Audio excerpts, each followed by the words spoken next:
remote location.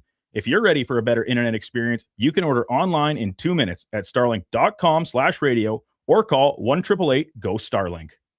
Wondering what you can afford? Let Go Auto do the math with our free car loan calculator. No pressure, no awkward convos, just quick answers on your budget and payments. Bad credit, no credit? We got you. Text CHECK to 780-777-7777. That's CHECK to 780 all 7.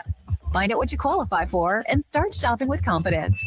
Go Auto. Drive what you love with payments that make sense.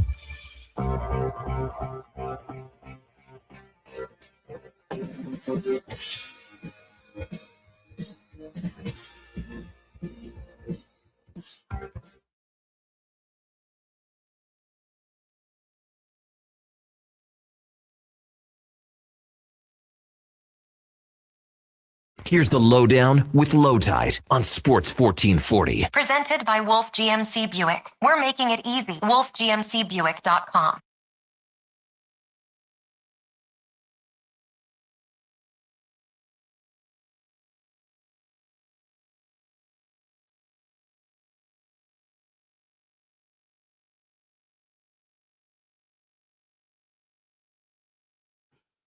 Welcome to the Lowdown. Today's show, the Upper Bowl is open. I repeat, the Upper Bowl is open. This is not a drill. Elks Rough Riders is the game of the season tomorrow night at Commonwealth. Daytime temperatures tomorrow, hot. Nighttime football tomorrow, hot. Oh my, what a weekend it's going to be. Lowdown with Lowetide brought to you by Wolf GMC Buick on Sports 1440 and YouTube. Wolf GMC Buick, hurry in for hot summer savings, including 0% purchase financing on select models. 0% at wolfgmcbuick.com. Our headliner of the day at 1 o'clock today, Steve Lansky. We will have declinations at 12:40 today, and we are live aside from YouTube and Sports 1440 AM radio. We're at Radio Player Canada, iHeartRadio, and sports1440.ca. We also tweet the show, the entirety of the show, out on X. After the show, we had John Willis on. A lot of people were listening for that, and we appreciate that. And of course, we are available at Spotify and Apple after the show too. We're on Twitter at Lowetide, at Declan Krueger, and at JFenwick04. Text us anytime, 833-401-1440, 833-401-1440. Is Connor not here? Oh, I had an intro for him. Can we do it anyway and just clap for him? Yeah, knock yourself out. Okay. He's been here less than a week and is on the verge of being named part of management. We already call him sir and resent him. Ladies and gentlemen, it's Connor. Connor, is he in a management meeting right now? Is that what's happening? No, he's on a bus back down to Calgary to see his family for the long weekend. All right. You sound funny. Why? I don't know. Maybe it's the new headphones I have. He will talk baseball, deadline. He'll also talk Oilers hockey today, but would rather talk about the Wemby Tankathon of 2023 or anything NBA. Ladies and gentlemen, it's Josh Fenwick. Josh Fenwick, everybody. That's not the only thing that takes over my mind. NBA. You two jack-o'-lanterns. I'll say this. I'll say NB, and I won't get to A, and then it's a 15-minute argument over the backup center for the Lakers in 89. Fair enough. Right. Okay. One day, you're going to be talking about Jack Sikma, who I saw live and you didn't, and I'm just going to leave the room, and that'll be the Seattle end of the Lowdown. Supersonics legend, Jack Sikma. What a player. Man, that was a great team, too, it was. All right. He will talk to us today about the NBA, NFL, MLB, Oilers, but the man is aching to release all of his knowledge about the Edmonton Elks in the big game tomorrow night. It's Declan Krueger, everybody. Declan Krueger. Happy Friday. How was the walkthrough? It was good. They got a swag to them. They got a real swag to them. By swag, you mean swagger for us old people. Yeah. Did that need to be said? Well, no. I mean, the rules are changed. You've ruined cribbage for me, you generations. So now I have to be just really careful that swag now doesn't mean, apricots in a jar or some damn thing. So got that straightened away. Or what are we doing on the weekend? Are you heading to Calgary? No, I'm heading to the Double E game tomorrow, baby. Oh yeah, and I know Declan is in spirit. He's there already. Going to be a hot day. Now, for a hot day, do you guys put on sunscreen or you just let it ride? Shorts, hat, sunglasses, jersey. Nope, I don't remember listing off any sunscreen. Sorry, Mom. Your mom brought you into this world. She can take me out of it. She can take you out of it. I'd wear sunscreen. Where are you? It's a race to see which one of us can take it out of it. Here's the race. The race is how many minutes before she texts you and says, could you call me after the show? And it's going to be a series of photographs sent to you about, things that happen to your ear if you don't cover them up. Over under 23 and a half seconds that I get that text message. What about you, Declan? Are you going to wear some sunscreen? You're a more fair individual, I believe. I know, it's crazy how white I am. I don't tan at all. I just burn. Yeah. You're a lobster boy. Yeah, no kidding. I'm big on sunscreen and the importance of it. You'll never hear me talking down to sunscreen. Little less necessary though. Up in the press box. True. It's a little more covered. So yeah, and you've got a good bathroom up there. You don't even have to go outside. No, they got to figure out a few more water bottles for the boys. But the thing is, by the time you actually get down on the field, I go with like 2 minutes left in the fourth quarter. It's like dark out anyway. So sure, okay. Well, you're covered then, and we won't worry about you. But we are thinking about you as you go about your business. All right, with the Elks are the lead story. There was all kinds of talk early in the week. If we sell a certain amount, the Upper Bowl will be open. That was the big announcement today. Upper Bowl is open, and I've talked to people who are excited to go up there and watch a game. Which I think is very cool. And I've got a lot of old friends who are just like grumpy old men. So, and they live in towns like Regina and Winnipeg and Toronto. And so when they see empty seats, they go, oh, it's not like the old days with Edmonton. Well, of course not. Edmonton won 5 Grey Cups in a row. In the late 70s and early 80s. They were a great team. They have had great teams since. This is a team that's been poor for several years, and I know everybody in the CFL is down on Elks fans, but I'm not. They'll show up when they show up, and I think Saturday is going to be the first of many. The Labor Day is coming up. It'll be full then as well, or close, and they needed to start winning, and more than the clear bag and the name change. This is an exciting team. Declan laid it out yesterday when he was talking about Rankin and Fajardo with the big win, but also like the big numbers throwing arm-wise. But they've got an emerging group of receivers who aren't dropping the ball like they used to. They've got a good O-line, good D-line. Their DBs got burned a little bit, but so did Rough Riders DB. Get burned. It's going to be an exciting game. Even if it's a loss, I think it's going to be close. Would you agree, Declan, it's going to be lower scoring than we saw last week? Yes, I would certainly think so. I think both defenses will show up to a degree that we didn't see in the first match. I think especially like Corey Mace is a defensive coach through and through, like played in the league as a defensive player. Like to see that performance given up by his defense, it's eating away at him. Obviously JC as well. Like JC, the defensive coordinator for Edmonton, it's affecting him as well. But I do think you'll see a button down, more like 24-18 kind of game. Yeah, I think that's fair, and those can be really exciting too. Like I think, when the defense is getting after it, that's some of the best football you can watch. Well, that's my thing. Like no one wants to see a bad game per se, but I love a defensive game because I appreciate good defense, and I think a lot of people there's no question more people want to see a 45-42 game, right. But I do think there are a lot of people out there who really appreciate those good defenses. The problem with the 45-42 game is you often get a 45-14 game, and the NFL has those more often, I think. But in the CFL, you want to keep it close because the best, 3 minutes in football is the last half in the game in the Canadian Football League. In the Major Leagues of Baseball, this in from Underdog MLB, Freddie Peralta scratched from Friday's start due to trade interest picking up. So where would he go? Milwaukee is apparently interested. Several other teams. Peralta's been terrible. He's been bad enough to pitch for the Angels, Josh. That's how bad he's been. Yeah, I mean, that's just sort of the way it is. I feel bad for Freddie Peralta. It's just the disease of the New York Mets. They're awful. Like, there's nothing you can do about it. $300 million payroll too. Is that what it is? Yeah. But they can't play defense. They can't play defense. They can't really hit. They're pitching. They can't really pitch. They can't be managed well. They also do things like they signed Juan Soto to a massive, and I love Juan Soto, but they signed him in the years that he's going to start breaking down. He's had how many groin injuries or thumper pulls has he had this year? A lot. Oh, yeah. It's just sort of like, and he's still a great player. Yeah. Pirates are apparently interested in Luke Weaver. He would be their closer, I believe. And it's nice to see the Pirates as buyers. That would be cool. Hunter Goodman now seen as less than a 50-50 shot to be traded from Colorado. If you need a catcher, man, that's the guy. You put him in the middle of your lineup and he won't disappoint you. Nationals are willing to trade from their farm system. Mason Miller unlikely to be traded. And the Mets and White Sox were talking about Freddie, and now those have stalled. Your man Ellie went off yesterday. I think he had 3 doubles and a stolen base for the Cincinnati Reds. They're out of it, but Ellie De La Cruz is still, I think, the most exciting player in baseball. Yeah, I get like notifications on my phone for all the Reds games because I'm obviously not a big baseball guy and I'm not watching 162, but I have dove headfirst into this fandom with the Reds.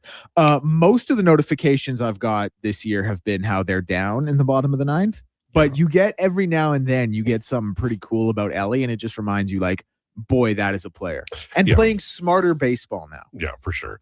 I'm actually dreading the day that Karen asks me. She knows there's 162 baseball games.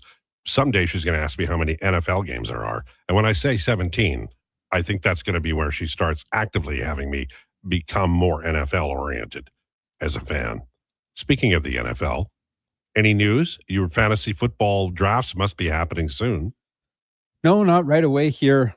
Also, to keep your eyes on your email.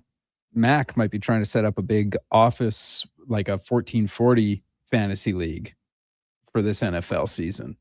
I'm not good at NFL. Well, I bet you not everyone will be either. Is there money to be spent? No, what we were thinking was maybe the loser has to go spend like 24 hours or like somewhere at like a restaurant or with a sponsor. So you have to understand, I'm going to be the loser. No, you don't know that, though. I do know that. I don't know. Look, Fran Tarkenton is still the quarterback with the Minnesota Vikings, Al, right? You could draft a horrible team. God awful, no doubt.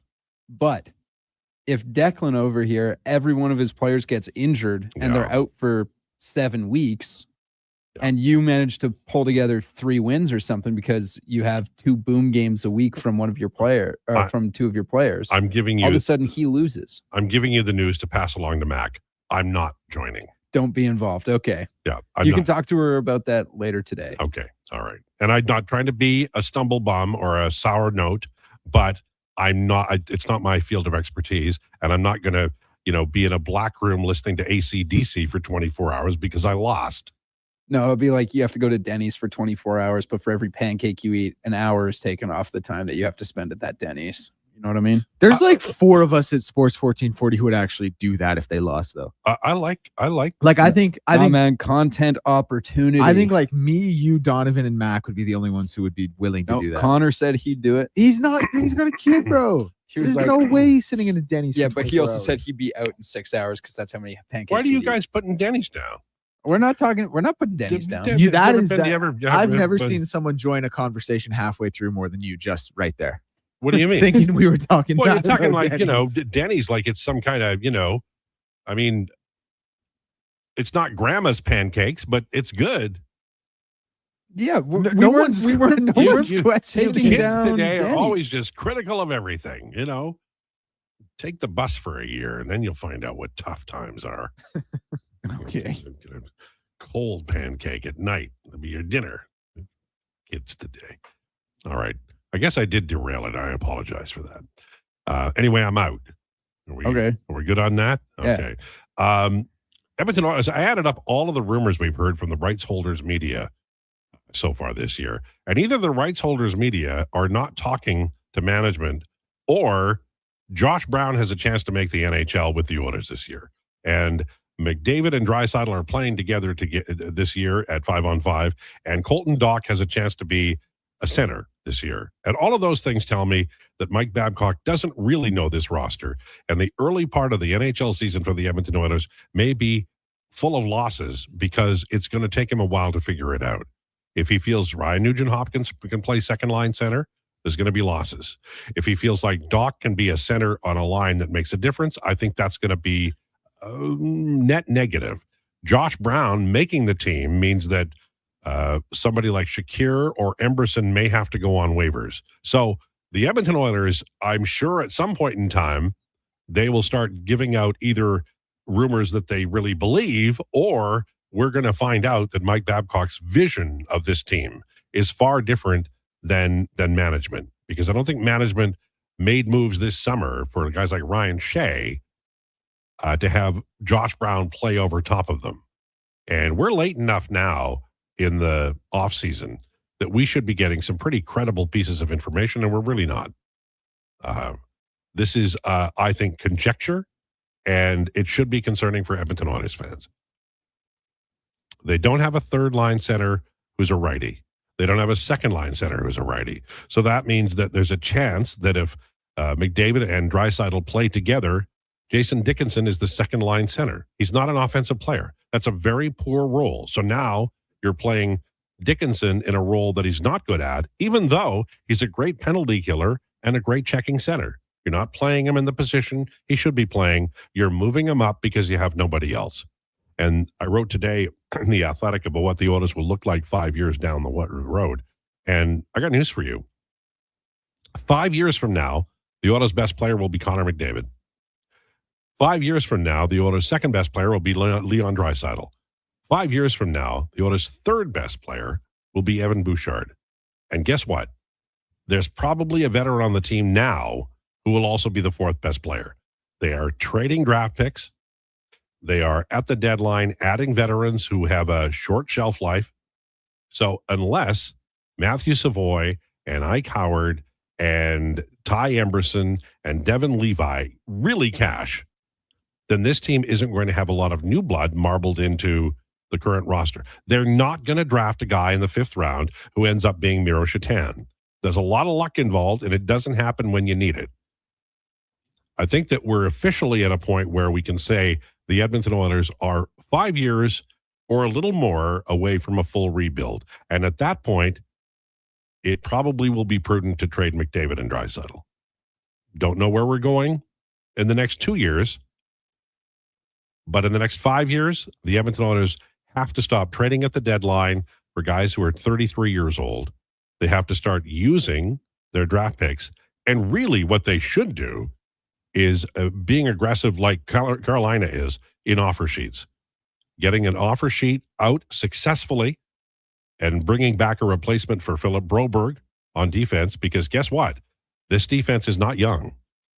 Evan Bouchard isn't a kid, and he is easily the youngest important player of that defense. Connor Murphy's an older player. He just got re-signed, but he's an older player. Matthias Ekholm has been brilliant. I love him as a player, but he's not young. And they had Broberg to replace him, and now they don't. And I love Ryan Shea, but he's 29. And he's on a 5-year deal, and we'll see how that goes. And Jake Wallman is 30, and he's injured a lot, even though he's also on a long-term deal. The Oilers have set themselves up to be old in a hurry, and they don't have young players coming up because they traded them all. I like Lafreniere. I really like Asher Barnett. I think he's going to be really good. I think he's going to play in the NHL. I like Bo Akey. I like some of these players a lot. Owen Michaels, a young right-handed center. But they're mostly depth players, third and fourth line guys, and maybe Barnett and Akey end up being second pair, but that's a stretch right now. We don't have the evidence to say that with any authority. So the Oilers are going to have to shop in free agency, but I think you can see it now. I think you can see that offer sheets and signing players earlier to long-term deals are going to mean that free agency is kind of a dud.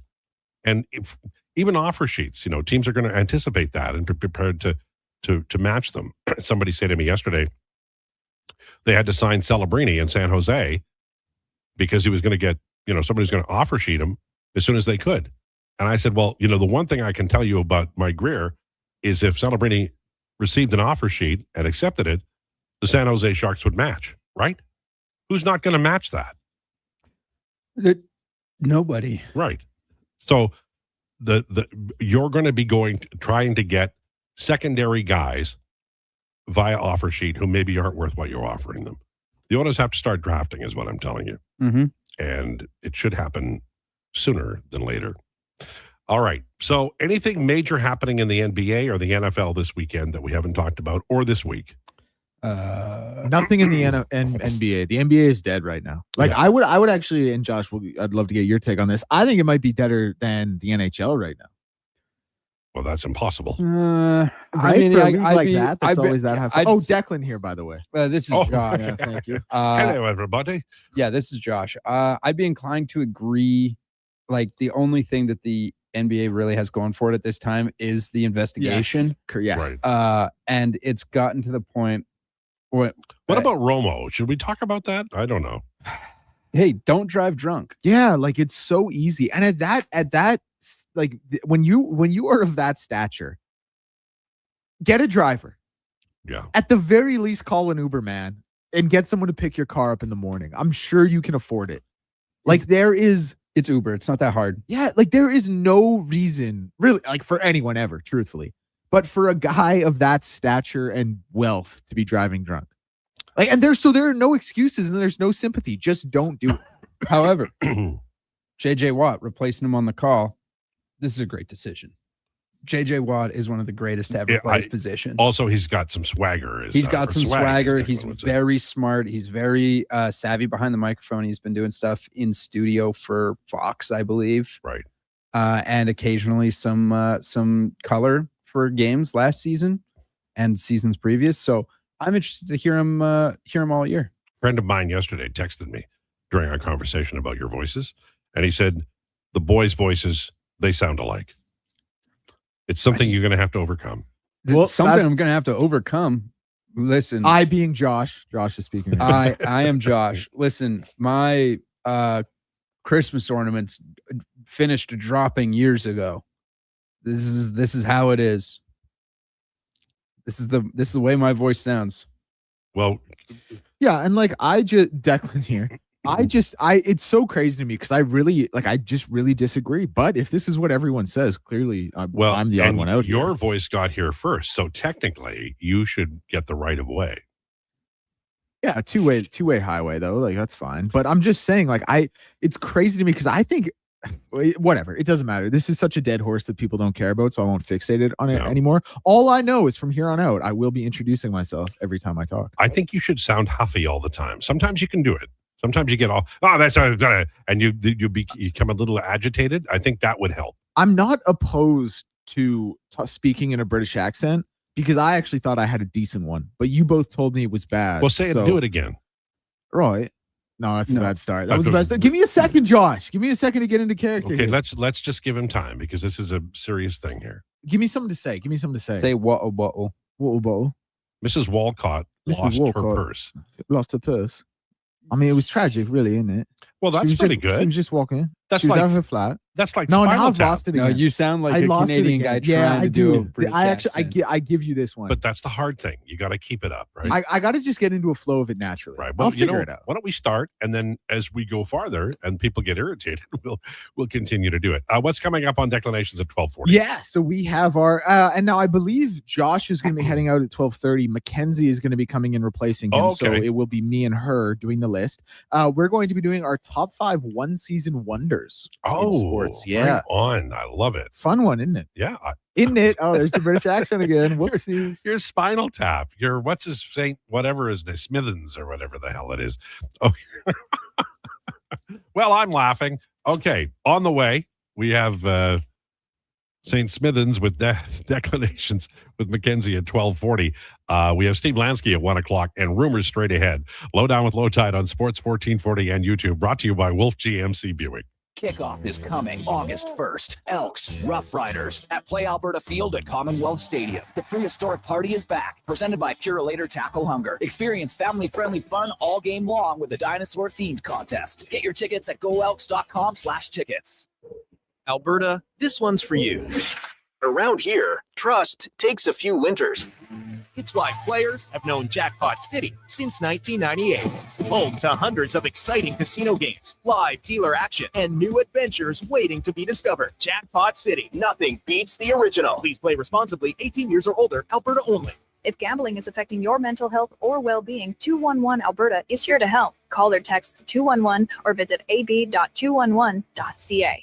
Come on down to the Brick for your chance to win over $1 million in prizes. They're giving away mattresses, appliances, big screen TVs, and more. No purchase necessary. 1 in 10 will be a winner. Plus, the Price is Right live event kicks off with incredible 5-day deals like save $70 on a 32-inch 1080p QLED TV below cost at just $129. Thursday through Monday only. Some conditions apply. See in-store for details. The Brick, saving you more.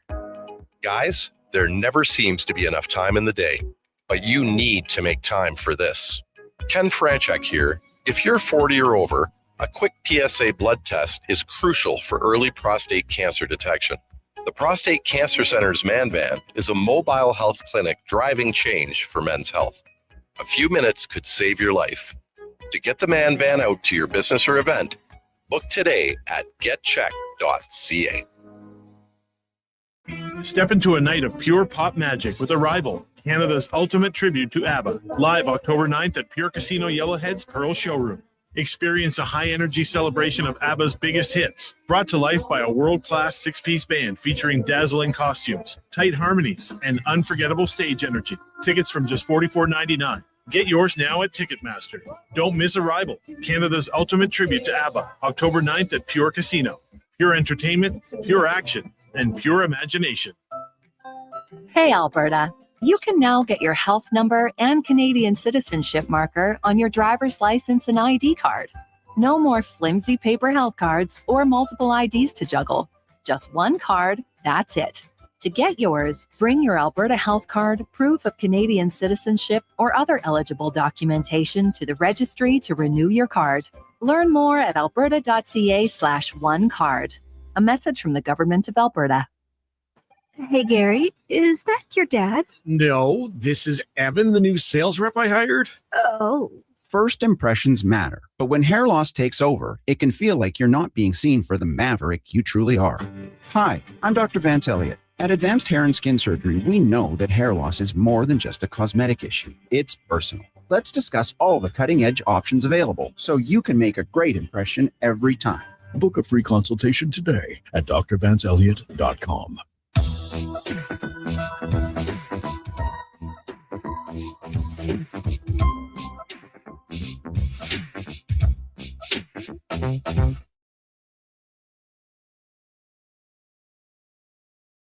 The Lowdown with Lowetide on Sports 1440. Can you fit Sports Encyclopedia on a business card? Presented by Wolf GMC Buick. We're making it easy. wolfgmcbuick.com.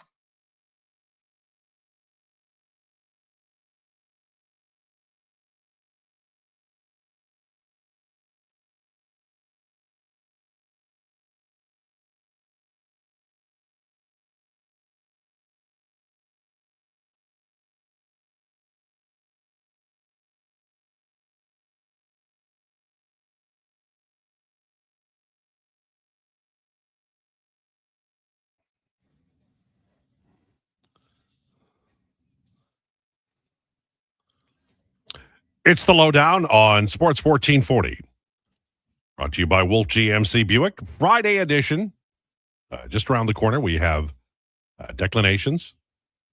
And what are we doing again on Declinations? Sorry, I was debating should I turn my mic on or Josh's mic on to explain it because I had a mouthful of peanuts. And we sound the same. And we sound the same. This is Declan, by the way. We're going to be doing our top 5 one-season wonders in sports. Okay, I look forward to that. It is time for Rumors, brought to you by Harley-Davidson of Edmonton.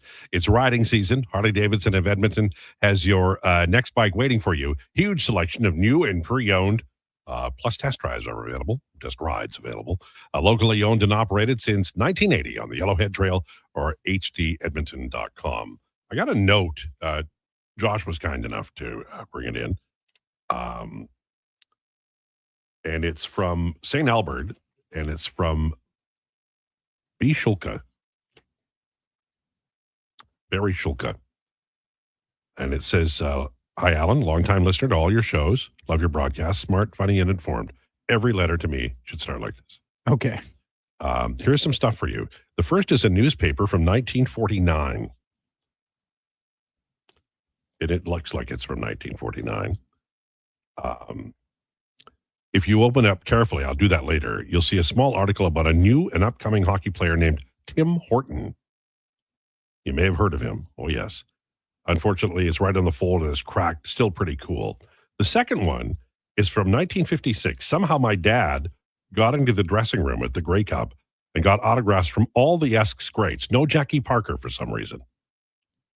I tried to donate the original frame copy to the Elks, went to Commonwealth, talked to the big wigs before COVID, and then I didn't want it hanging in someone's office. So here it is. And I'm just going to, it's weathered, obviously, but it's so cool. I have to say, 1956 Grey Cup game, November 24th. Thank you so much. Eagle Keys. This is going back. Now, this is pretty cool. Do we have a Sports 1440 Hall of Fame that we can put that in? So we are supposed to be starting one because we have all of our memorabilia and stuff over here. But when you go to the bathroom and on the opposite side of this wall where I'm pointing at, so we're that wall is blank unlike every other wall in this office because they left it for us to make our own. Oh, cool. Our own wall. Right. And obviously this was a year ago now. So we really got to start getting our stuff up there. Yeah. But we have some Eddie Steele posters over here that we're going to put up because they're his player of the week, second team all CFL. Well, I would like to nominate this for usage somewhere because it's a treasure. Well, I'll look into getting some frames for that stuff. Right. And maybe they can be our first additions to the Hall of Fame. Well, I like that idea. Will you keep that so safe much for us? Yeah. Until then. I will. Okay, perfect. He said. But I think it's great. I really do. And thank you so much for doing that. They were a great team. They were the mid-50s team and the late 70s, early 80s teams, I think, are the class of the group. Although my unending, enduring memory is Machocha when he thought he'd won. What year was that? Yeah. And I was at Shanks. I was with Paul Brown, and we were laughing away at Machocha. But, I mean, he did a hell of a job. So, good for him. But that was pretty wild, right? He didn't. I just think he was just excited, right? Yeah. How are you not how do you not know the rules as a CFL head coach in the Grey Cup? I mean, it's a goofy rule where it has to run down to zero and then but it did look funny. And it was in that setting where Shanks was packed, man. I miss Shanks so much. Did you guys ever go to Shanks? I was definitely not old enough. No, I don't think I would have been either. I don't know. Yeah. But no, I didn't go. Anyway, it was great. Did you ever go to Beercade? To who? Yeah. See? Beercade is relatively new, though, I think. I think it opened 2015. Hey, I went to the Purple Onion, guys. I forget what it was beforehand, but I remember Wanye, and I think Jason had this conversation last year. Maybe it was Wanye and Connor for a whole segment talking about old bars in Edmonton. Yeah, I used to follow Gatto around. Why were you following a cat around? No, it's a band. It was a band in the 70s. I really liked it. They're very good. They're very good. When I was in Regina, I used to watch Street Heart, and Doug and the Slugs used to come by. Street Heart, that's a good name. Yeah. I like that. I used to go to the Riv Rock Room. Would have been, I don't know if Wanye and Jason are old enough to remember that, but the Riv Rock Room at the Riviera on the south side, they had some people. Noel Rinsky says, Podkolzin, Savoy, Doc, Howard, Samansky, Emberson, Shakir, Hudson, Akey. Yeah, no young guys. And LT, I want you to look at how most of those players ended up in the organization. Well, Noel, let's do it. The only players that we can reasonably assume could play for more than 5 minutes in the top six are Podkolzin, Savoy, and Howard. Now, Podkolzin, that was a really astute trade. I have to say that among the moves that Stan Bowman has done, he had to give up a 4th-round pick for the guy. That's fantastic. Podkolzin is absolute money. He scored 19 goals last year. I'm sure he'll get more than 20 this year. That's a home run. You can't guarantee that. There's a little luck involved, even if you're smart. And I think Bowman's smart. Savoy cost them a legitimate NHL center who was a third-line center, Ryan McLeod. And right now they need a third-line center. So they traded from an area that they weren't strong and still are not strong, and they got Savoy. I like the deal, but that's not moving the needle forward. You gave up one really good young player, and you got another one. And then after that, we're looking at Ike Howard. Well, they gave up a first-round pick and Sam O'Reilly for Ike Howard. So that my point still stands. You can say all you want, well, they just find somebody, but it's not that easy. Glenn Sather used to be able to do it, but now teams are like, I'll tell you what, this is a truth. And I used to argue with my friend Dennis King about it, and he was right and I was wrong. King said years ago, he said, when NHL teams trade you their first round pick, they've already made the decision. And often, like 90% of the time, it's the right decision. So you can argue about, hey, look at this first round pick we picked up. Oh, yes, that's fantastic. But they know what they're giving up, and they know what you're giving them, and they have higher value on what you're giving them. And you should pay attention to that. We'll call it the Griffin Reinhart rule. Okay? But that is a fact. So when teams trade former first round picks, they've already made up their mind. In the case of the Buffalo Sabres, Matt Savoy, they love him, but they had other guys they liked more who could play the wing. And as it turned out, the Oilers didn't. And that's a tell too. So what the Oilers need so badly is a renaissance of youth. When Sidney Crosby was 29, you bring in a bunch of guys who are young and good for college or whatever, and they give you just a boost, more torque. And the Oilers have not done that. And Stan Bowman is a smart guy. Michael Parkatti is a smart guy. They are going to find them. They're going to look for them. But right now, in my article, I looked 5 years in the future. All of the best players 5 years from now are the best players now. And that's not healthy. You need young players coming up and developing. And I have lots of young players on that projected roster, but they're all third-line guys or third-pairing guys. The one area that I don't think the Oilers have to worry too much is defense, because you could often get a defenseman like Ekholm at the deadline, and sure, you give up a first-round pick, but the Oilers are used to doing that, and then you can run that guy for 4 or 5 years. And Ekholm has been the ultimate example of that, but they've done others with Brett Kulak, for instance, or Jake Wallman. And you might not like Wallman right now, but he's a good player. When he's healthy, he can help you. But I don't think he can help you through the entirety of his contract. I think there's questions about Ryan Shea being able to do that too. So you want to have young players coming up, like they did with Philip Broberg. But they don't now. I think the best thing the Edmonton Oilers can do next summer is offer sheet somebody. Just offer sheet, make it a really substantial offer sheet for a player you want, and then make 2 if you can to the same team, like the St. Louis Blues did. And that's going to be very aggressive. The Oilers have successfully executed an offer sheet in the past. Dustin Benner, after losing out on Thomas Vanek at the Disco same year.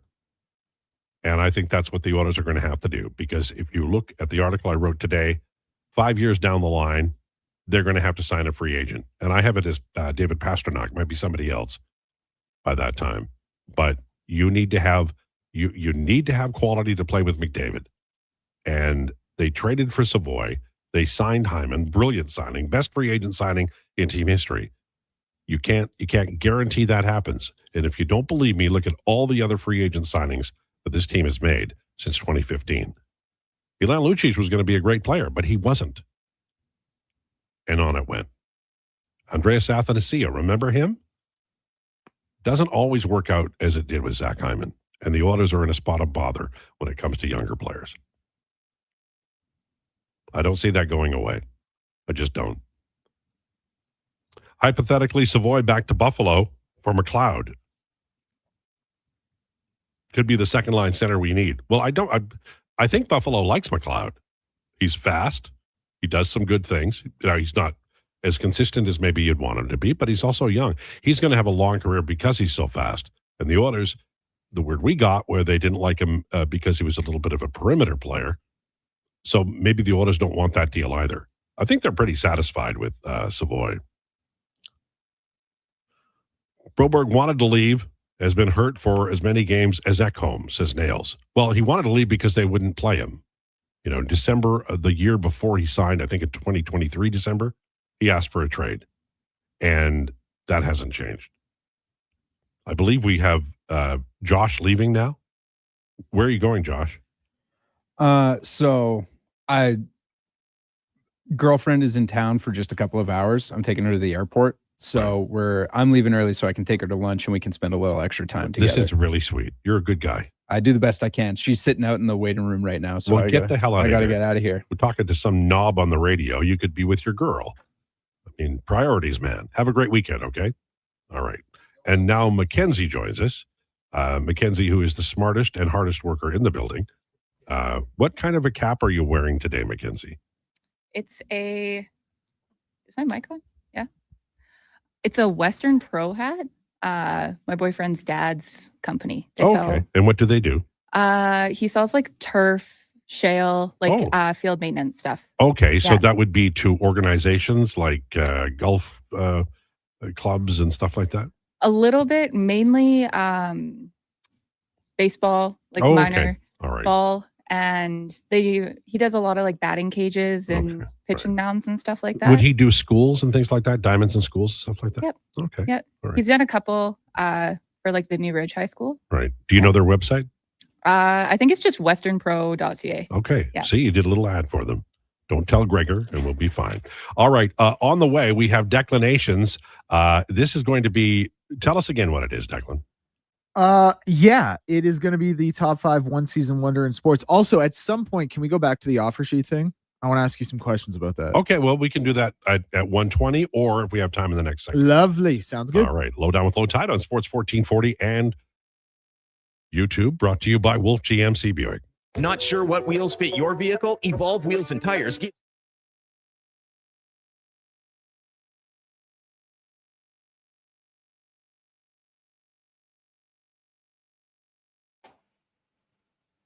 Noted aerial flow.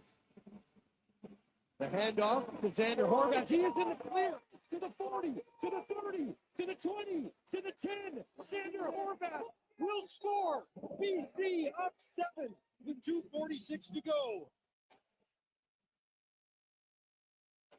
BC knocking on the door. Caden Salter has his team in position here. Looks deep at the receiver. Touchdown, BC. Jermaine Jackson. BC knocking on the position against Wu this year. And rushing absolutely tees off into the Mariner bullpen. Position.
Here's the Lowdown with Lowetide on Sports 1440. Presented by Wolf GMC Buick. We're making it easy. WolfGMCBuick.com.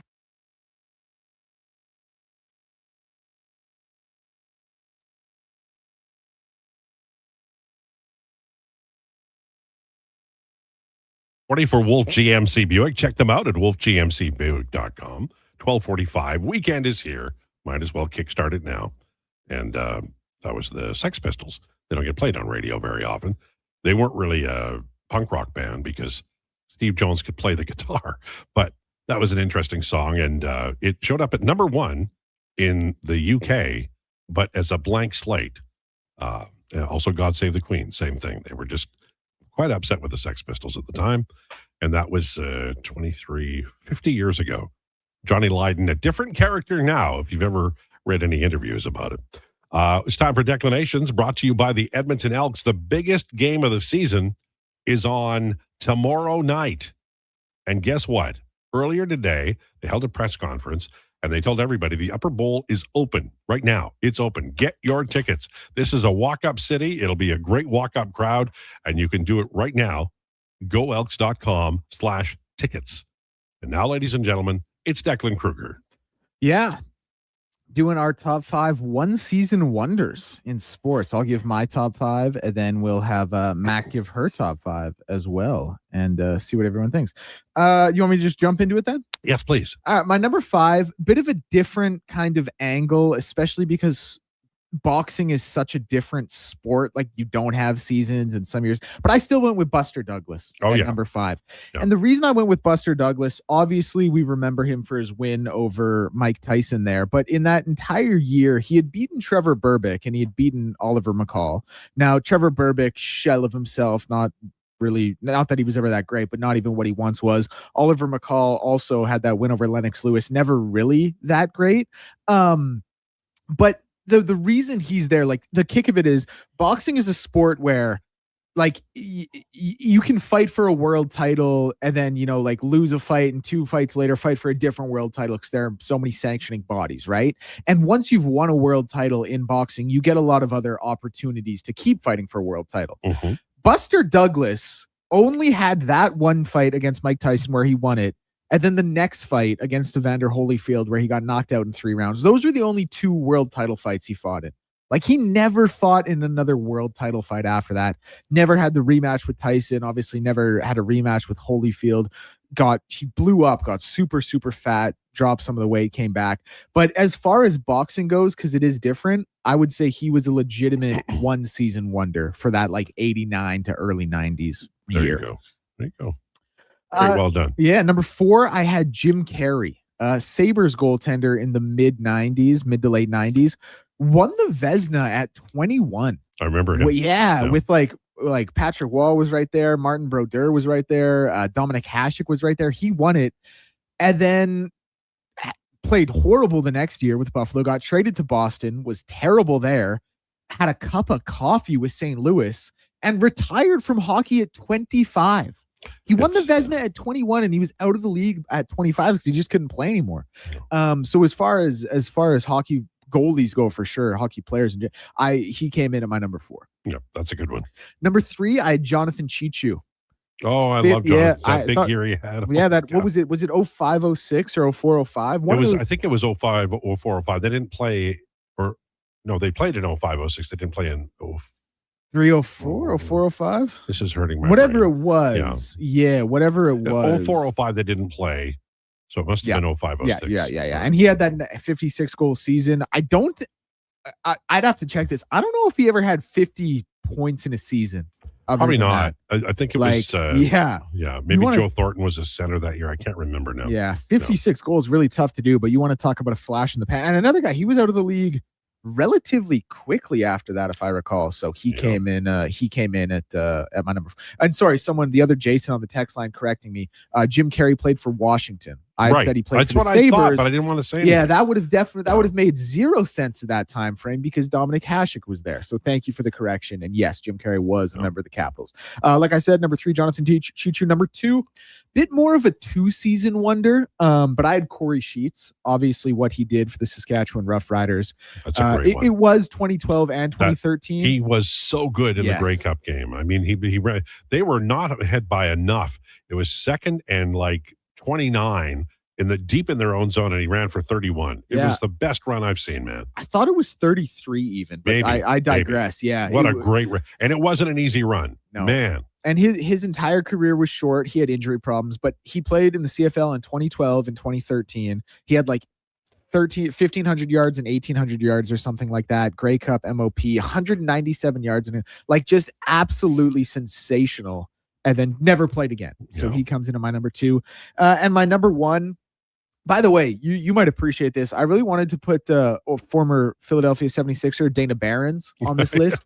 Remember him, that 94-95 season? Yeah. I think he put up 21 and 8 and made the All-Star team. Got a big contract from Boston, never really did anything again. But I went with Jeremy Lin. I don't think you could have this list without having Jeremy Lin. So he came in at my number 1. Okay, I like that. And you have a list. Is that correct? It's like partially Josh's list, partially mine. All right. He texted me like as I was pulling into the city, and I replaced a couple of them. Okay. So does he know you did that? No. Maybe if he's listening, he'll find out. Well, and you know what? He should be here if he wanted to, carry it through. Yeah, I get it. Okay, so this one is Josh, number 5, Peyton Hillis, the 2010 Browns running back. Got the cover of Madden, and then just kind of disappeared. Fell off. Yeah. Not great. So, and then number 4, I have Andrew Hammond, and also known as the Hamburglar. Yep. Remember him. Yeah. 2014, 2015 Sens, and he posted a 21-2 record with a 941 save percentage and 3 shutouts in 24 games. And then after that, he just kind of fell off. Only one other shutout in his career. But he still maintained about a 900 save percentage throughout his entire career, which is crazy. And then he retired in 2022 due to an ankle injury.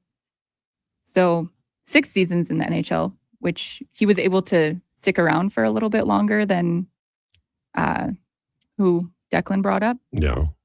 And then this is Josh's. Ricky Romero in 2012. I can agree with this one as well because sounds like his career really declined due to injuries piling up. Mm-hmm. But that one season with the Blue Jays was amazing. Yeah, he had a 15-11 record. And I had his ERA, but I can't find it anymore. So I'll just move on. My number 2 is Nick Foles. Because in 2017, that was a great one. I love that. Amazing. Went and won a Super Bowl. And then after that, he wasn't really able to maintain the franchise quarterback status and floated around a little bit and obviously retired. And my number 1 is also Jeremy Lin. No. Yeah, just because, one season of absolute Linsanity and then never really replicated that. Yeah. Can I do 5? No, not today. Okay. All right. No, I'm just kidding. These are all from my memory, so you guys won't know any of these, but I'll explain them as best I can. Number 5 is Boston Bruins 19-year-old forward Norman Levier. In 82, after a game against Vancouver, he had a severe brain aneurysm, and he was a very promising player, and that ended his career. It was, the Bruins have had some heartache over the years, and that was one of them for sure. Roy Bell is my number 4. He was a running back for the Edmonton Eskimos. Before Jim Germany, he was very good, and he just absolutely had a terrible career-ending injury while with the Eskimos, and he was obviously never the same. I don't remember the year. It was maybe 1970 or so. In 68, 69, the Pittsburgh Penguins had a a really good young center named Michel Briere, who had a great rookie year for an expansion team, and then it was in a car accident that fall, and he passed away. Number 2 would be Mark the Bird Fidrich, who was it was hard to describe him because he became an instant celebrity. He used to talk to himself on the mound. He'd yell at the ball. He had these crazy like locks of hair, and he was really good with the media. He always had really funny answers, and he was kind of funky with his delivery. And he had a torn rotator cuff and torn knee cartilage, and he never did recover. And I really was very sad about that because I was young then, and Detroit was always an old, boring team. And when the Tigers got Mark the Bird Fidrich, they were fun for the first time for me, and I remember that well. My number 1 is Ruben Mays, who was if you lived in Saskatchewan or grew up or spent time in Saskatchewan, came out of North Battleford. He was famous before he got to the NFL, got drafted by the New Orleans Saints, and I think he ripped up a knee. Was that what it was? Anyway, he was a one and done, basically. And that was many, many years ago. All right. I enjoyed that. That was, the injury was a big part of all of those, right? But some of them, like Carey, he just went away. Yeah, Buster Douglas, not really, and Jeremy Lin, not really. I like Corey Sheets. Well, he went down to the States. Yeah, and he hurt his knee there with Vegas yeah. or with the Raiders. Jonathan Cheat, was he banged up? You know what? He was slow. The league was getting fast in a hurry, and that was his problem. He just couldn't keep up because I think he did have a 20-goal year the next year, or maybe the year before. It wasn't like it was all just 1 year, but the drop-off was so great that he was playing in the AHL within a couple of years, which was insane, right? Oh, yeah. Yeah. No, I was looking at his Wikipedia page not too long ago, and you're like, wow, that is a steep descent. Yeah. Pretty quickly. Yeah. No, not as steep as Jim Carey's, though. Carey, and he was good. Carey was good for that year with Washington. 21. Yeah. Imagine a 21-year-old goaltender today winning the Vezina. Yeah, I don't have to imagine it. The Montreal Canadiens have had one every 3 years since I was a kid, but, I'm not complaining. All right. 12:56 on the way. Steve Lansky will join us at 1 o'clock. And then at 1:20, Declan's going to ask you, is it offer sheet or free agent questions you're going to No, ask? it was, I just wanted to touch on what you were talking about earlier, where you were monologuing about potential offer sheets for the Oilers. Also bringing up signing David Pastrnak as a free agent. I love that, but I'd like to get into that as well. All right, that sounds good. We'll do all of that in hour number 2. Lowdown with Lowetide on Sports 1440 and YouTube, brought to you by Wolf GMC Buick. It's time for an update with Declan Krueger. This is a Sports 1440 update. Brought to you by elksnation.ca. For the best green and gold coverage online with articles, podcasts, and more, visit elksnation.ca. One game going on in the MLB right now. Yankees and Cubs currently tied 0-0 in the middle of the third. Up at 4:10, we'll see the Pirates and the Reds. And then at 5:07, we'll see the Blue Jays playing host to the Cards. Dylan Cease on the bump in that one. Some news from around the sporting world is Tony Romo has been placed on leave by CBS Sports following his driving under the influence arrest. And CFL Week 9 action continuing today with Montreal and Ottawa. 5:30 p.m. kickoff for that one out in Ottawa. Edmonton, of course, in action tomorrow night at 5 o'clock versus the Saskatchewan Roughriders. Novak has also signed a 3-year, $13.95 million contract extension with the Pittsburgh Penguins. And the Dodgers are resting Shohei Ohtani amid lingering left knee soreness. I'm Declan Krueger. This has been a Sports 1440 update. 1440, Stingray radio station. CKJR broadcasts from West Edmonton Mall and Wetaskiwin. Download the free Stingray music app and listen wherever you go. When your project can't afford downtime, call Japa Equipment Rentals. From excavators and wheel loaders to compaction equipment, Japa has the machines you need. Trusted since 1972. Visit JapaEquipment.com or stop by our Edmonton or Calgary locations. Kickoff is coming August 1st. Elks, Rough Riders at Play Alberta Field at Commonwealth Stadium. The prehistoric party is back, presented by Purolator Tackle Hunger. Experience family-friendly fun all game long with a dinosaur-themed contest. Get your tickets at GoElks.com/tickets. Hurry in for hot summer savings at Wolf GMC Buick. Take advantage of 0% purchase financing for up to 72 months on select new 2026 GMC Sierra 1500 pickups. 0% purchase financing for 36 months on select new 2026 Sierra 2500 Denali and Denali Ultimate models. Plus, huge cash savings on GMC Sierra heavy-duty trucks. And ask about the $1,000 truck trade-in bonus and low-rate lease offers. Wolf GMC Buick. We're making it easy. WolfGMCBuick.com. Come on down to the Brick for your chance to win over $1 million in prizes. They're giving away mattresses, appliances, big screen TVs, and more. No purchase necessary. 1 in 10 will be a winner. Plus, the Price is Right live event kicks off with incredible 5-day deals like save $70 on a 32-inch 1080p QLED TV below cost at just $129. Thursday through Monday only. Some conditions apply. See in-store for details. The Brick, saving you more. Guys, there never seems to be enough time in the day, but you need to make time for this.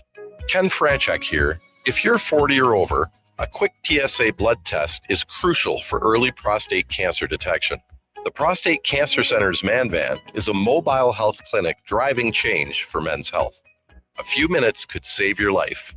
To get the Man Van out to your business or event, book today at getcheck.ca.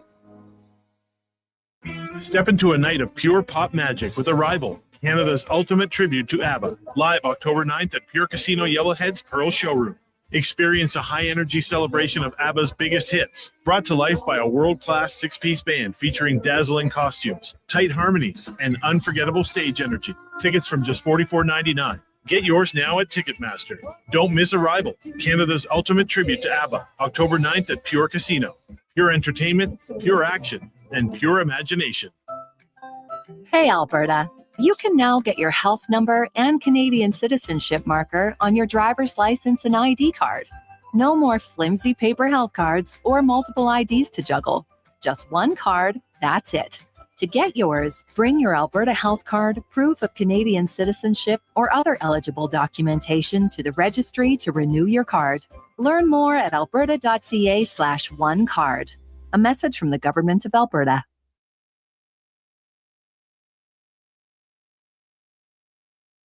Here's the Lowdown with Lowetide on Sports 1440. Presented by Wolf GMC Buick. We're making it easy. WolfGMCBuick.com.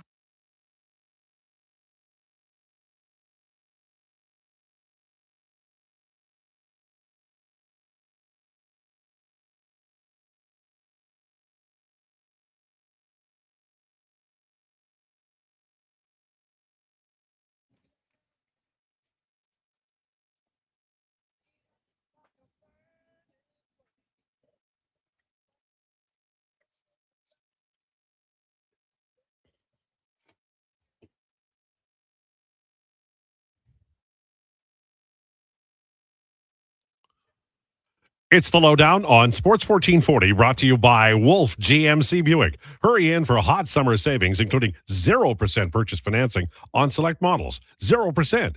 Details at wolfgmcbuick.com. We have a busy hour. We're going to talk about the Oilers and offer sheets and David Pasternak and more. First, though, we're going to talk to our friend Steve Lansky, who's second time on the air with us this week because he's such a valuable guy and a real tool for anybody who wants to know more about sports and television sports. Steve, how are you? All I heard was real tool. that's, after that, it was just gibberish. I know it was your voice, but that's all I heard. Well, I did slide it in there, and but I meant it. I meant you're a valuable resource to anybody who's a fan of television broadcast, because you have a lot of history here that we would relate to, because somebody asked me the other day.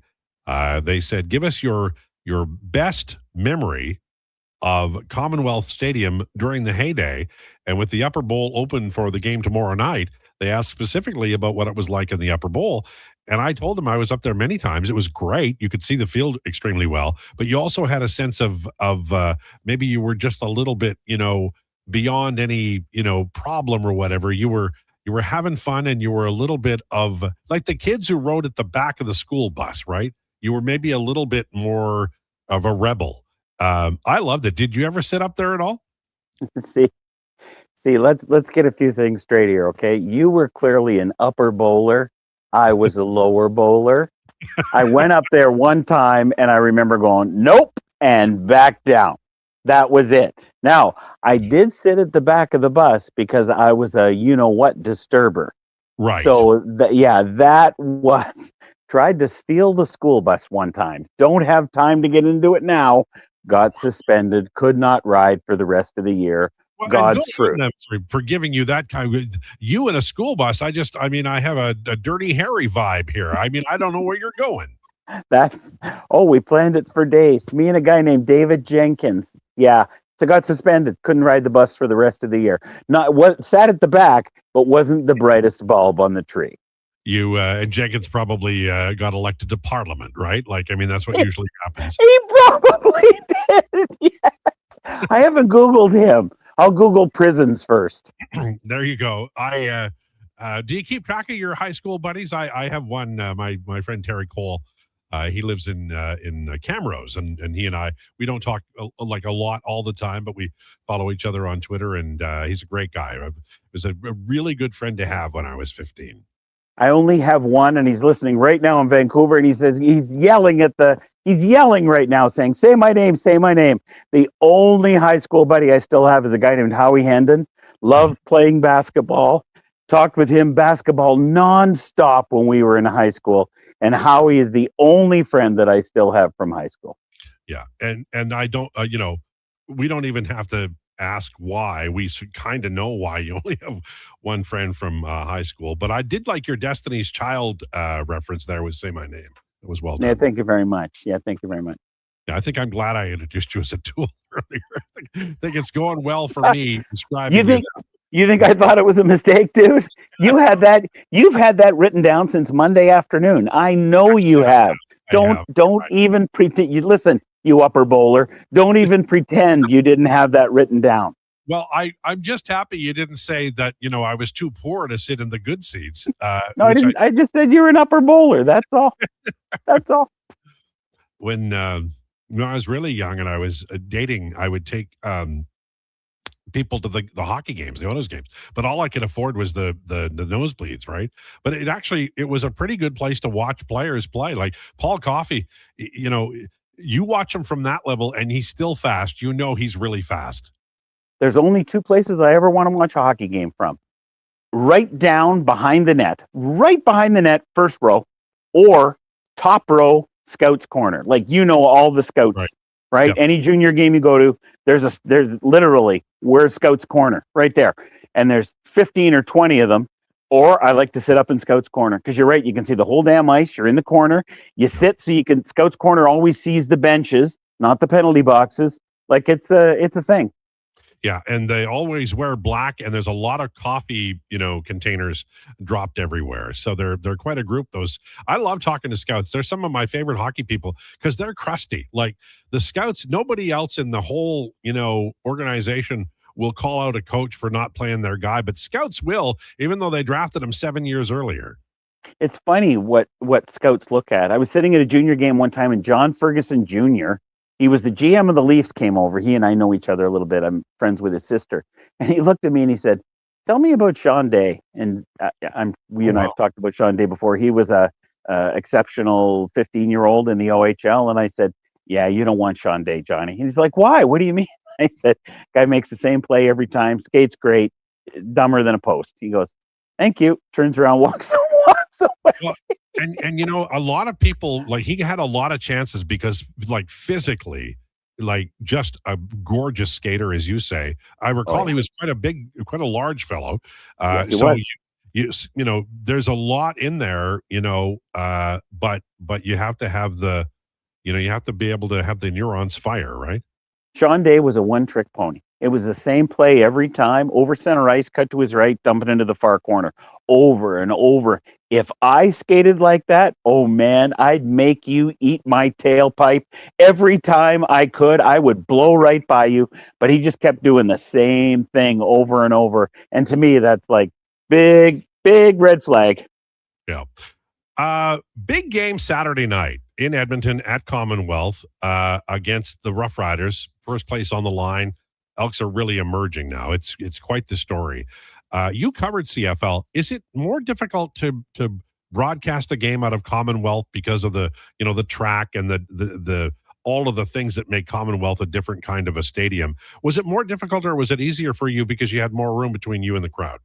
It was the same. It made no difference. One thing that did help is back in the day, we had a hard camera on a cart, a golf cart that just drove up and down. They have more cameras now and more options. It was easier on that track because we had a path for that golf cart. Sometimes you'd be in Hamilton, say Iverwin Stadium. I'm telling you, there was like, I don't know, 7 feet, and there's people in there.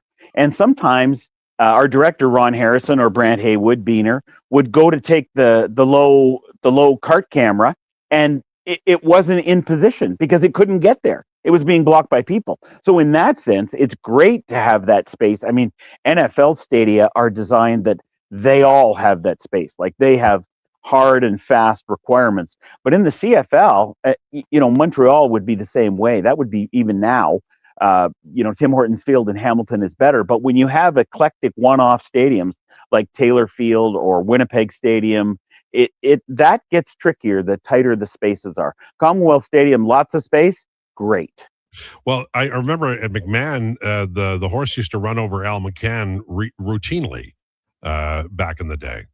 There you go. And that would be bad for Al or the horse. Probably both. Listen, Al was not a young man. He can't be jumping out of the way of the horse. No, right? But yes, that's exactly right. You do not want to kill somebody with a horse during a football game. It's never in your pregame plan. No. Well, although Don Matthews, he had quite the relationship with the media. Maybe he planned it. See, but I noticed you didn't call him a tool. Don Matthews escaped that moniker. Oh, Matthews, he used to do, when he was in Vancouver, he had a talk show. I can't remember what time, but I remember it might have been C-Fun, but I don't remember the station specifically. But he was wildly entertaining as a radio broadcaster. Well, I mean, unpredictability is wildly entertaining. I don't remember ever wanting to deal with Don Matthews. I don't remember him ever being a pleasure to deal with. John Gregory, I loved. Bob Obilovich, I loved.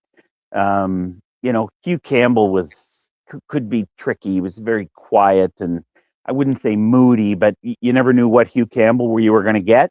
Wally Buono, I loved. But yeah, Don Matthews was not the sunniest sunshine in anyone's day. What I remember about Hugh Campbell was you would say something to Hugh Campbell and then he wouldn't respond. He'd have he'd purse his lips and he'd kind of squint, and then you'd wait for whatever his response was, and it might be one word or nothing, right? Like, yeah, I was always a little caught off guard by his lack of communication skills overall, like looking. I never felt he totally was listening to me because his expression didn't change. That's exactly what I was about to say. I'll say the problem with Hugh Campbell. I'm not sure it was a problem. I always got the sense he was thinking about 7 other things while you were talking. Not that that's bad, while anyone was talking. And then he would decide what Ron Lancaster used to talk about Hugh Campbell when Huey was a receiver with Riders and Ronnie was the quarterback. And Ron said he was the best receiver he ever had because Hugh saw things from a quarterback's perspective. I'm going to go down. I'm going to cut at the blonde with the big blank, and you're gonna fire it right over her head, and I'm going to catch it. Like Ronnie would tell the story. Son of a gun! If he didn't do it the very next play, like having a receiver like that as a quarterback, oh my God, that would be fantastic. But I think, Huey always seemed a bit disconnected with what was happening in the room, but so did Scotty Bowman. And maybe that's what makes you a great coach. I don't know, because they both were. If they were, Sather was like, he always looked like he was kind of smirking. He had that, it wasn't his fault. You can't help how you look. But I always felt Glenn Sather was not necessarily looking down at you, but not necessarily buying what you were saying. And I think it was just his natural resting face that did that. So he was doing all those things. I'm going to struggle. I think it's this side. So Glenn, when he was young, I think he was in Boston, he got his lips split wide open right here. And he said it was in 2 pieces. And they put it back together. But of course, it's like Bobby Clark's face. Right. Nobody ever cared about cosmetics in those days. And I remember asking Glenn, you ever think of getting that fixed? And he said, I'll do it when I'm retired. Well, of course, he never did it because it became part of his persona. So Right. that funny part of his lip that kind of gave him a smirk was always like that. But I'm telling you, I never met anybody like Glenn who had less patience for stupidity. I mean, Right. he was at the top of the all-time list, which I was fine with, because when I did something stupid, I was happy to be told by Slats, hey, Lansky, you're an idiot. But he had no time for that. I mean, one of the smartest guys I've ever met. But I think from the very beginning, he was always learning, always looking, always picking things up. What can I get from Scotty Bowman? What can I get from Claude Ruel? What can I get from Harry Sinden? What can I get from the Cat Francis? What can I get from all those guys? Yeah. I always, with Sather as GM and coach, I always felt like he was more open to opportunity than he was as a coach, like Donnie Murdoch or Pat Price. Doug Hicks made it. Like, he played Doug Hicks quite a bit until he traded him. But the guys who were I'm going to say the characters, like Murdoch was a character. Price was a character. He would tolerate it, but only to you had to be really good. You had to be Messier if you were going to last, because he was about team. And that's why I always felt like the hardest thing he ever did was trade Lee Fogelin, because Fogelin was such a team player. Glenn had a fondness for reclamation projects, because you said Don Murdoch. He didn't bring Derek Sanderson to Edmonton, but I remember talking to him about it. And he said, Derek needs another chance, and I think I'm going to give him another chance, which in the big picture is a lovely thing to do. Right. And it's very, Glenn had a lot of confidence that he could take those people and turn them into what the Oilers needed them to be. I mean, Don Murdoch didn't have a long career in Edmonton. Pat Price didn't have a long career in Edmonton. Pat Price was a highly, highly touted junior hockey player. You'd have to check me. It was either with the Regina Pats or the Saskatoon Blades. I'm going to say Saskatoon. Yeah, I'm going to say Saskatoon too. And but Glenn kind of prided himself in being able to take those guys. And I mean, Craig McTavish was one. Craig McTavish did a horrible thing in Boston and spent a year in jail. And Glenn had no problem bringing in Mac T and saying he can do this, he can do that. Where I'm telling you, man, there were 28 other GMs that wouldn't have touched him. And Glenn made Mac T into a Stanley Cup champion just by saying, we believe in you. I never heard him say those words, but his eyes said it a lot, and his actions to a lot of different people. And Mac T paid him back with brilliant play for a long time. No doubt about that. Yeah. And a great coach too. But Sanderson, I remember Sanderson. He would have been great if he was healthy, but he was a fantastic two-way center. If he were a rookie today, he'd make $1 bazillion because he was great on the penalty kill, him and Eddie Westfall. He could win faceoffs. He could score some goals. He was filthy, absolutely a filthy hockey player. He'd make a lot of money right now, but he didn't have the discipline. He was always getting in trouble for things you can't get in trouble for. Yeah, that was kind of his MO. And he tried. I don't know if you ever read his book, Sanderson's book. Both of them. Yeah, it's not shocking, but it's wow. That you got a lot going on, dude. I'm surprised you're still alive. And I to this day, I'm surprised that he lived through all of that. But Glenn either looked past that or thought, you know what? There's something in Derek, because he would have played with Derek in Boston. Yep. There's something in Derek that I see that is something good. And I always thought that was commendable. And Glenn also knew when the experiment wasn't working. But I remember talking to him, sitting with him in Banff, saying, what do you think if I brought Derek Sanderson to camp? And me saying, tell me a little more. And he kind of told me what his philosophy was on that. Are you going to write the book? Because that would be a great story in the book. I would love to read that story in the book. Dude, what time is it? 1:10, 1:15? Yeah, 1:20. For the last 4 hours, I've been writing about Scotty Bowman. I have so many words written now. I think the day you said, now what was it? Did you call me a tool? No, it wasn't that day.